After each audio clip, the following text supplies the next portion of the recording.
सभिनी सिंध जे सूर्य पुटनि खे ख़बर आहे त 6 जून 2021 ते असां बैरिया टाउन ऐं मलिक रियाज़ ख़िलाफ़ जेको पुरअमन एहतजाज कयो जंहिंमें सॼे सिंध मां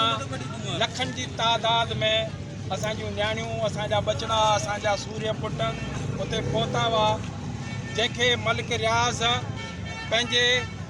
चंद लख रुपया ख़र्च करे पंहिंजा दहशतगर्द अंदर मोकिले उहो पंहिंजो गेट पाण साड़ाए असांजे उते जे मक़ामी माण्हुनि जी अरबें रुपयनि जी ज़मीन फबाइण जी कोशिशि कई हुई, जंहिंखे असां ख़ासि करे जस्कम असांजो चेयरमैन असांजो सरवाण मोहतरम सुनान खान कुरैशी उते उन जॻह ते बीह करे सॼी दुनिया खे ॿुधायो त जस्कम साईं जीएम सैद जी अदम तशद्दुद वारी पॉलिसी ऐं शहीद बशीर खान जी जदोजहद ते हलंदे पंहिंजनि जी मालिकी वारसी कंदी आहे। असां बैरिया टाउन ऐं सिंध में जेका वालार थिए थी, जेका कब्ज़ागिरी थिए थी, ख़ासि करे दरियानि जी आबादकारी ख़िलाफ़ु असांजी जदोजहद जारी आहे ऐं जारी रहंदी। ऐं इहो बैरिया टाउन ख़िलाफ़ु असांजो एहतजाज अॼु सॼे सिंध में असांजे चेयरमैन साहिब जे हुकुम ते थियो आहे ऐं हिते कराची में असां इहो पंहिंजे कारकुननि सां गॾु एहतजाज करे रहिया आहियूं। असां इहो हिन पीपी जी हुकूमत खे ॿुधाइणु चाहियूं था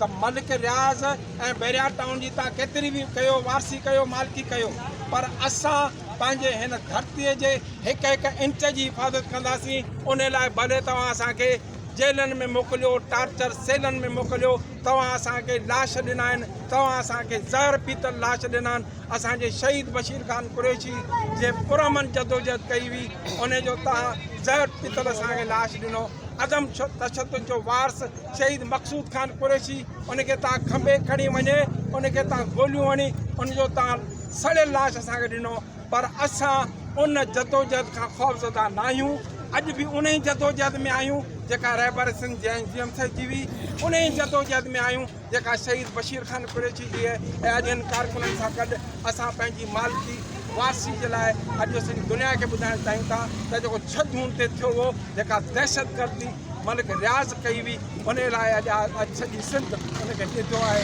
ऐं असां उन ते एहतजाज करे इहो दुनिया खे ॿुधाइणु चाहियूं था त असां धरतीअ जा वारस आहियूं।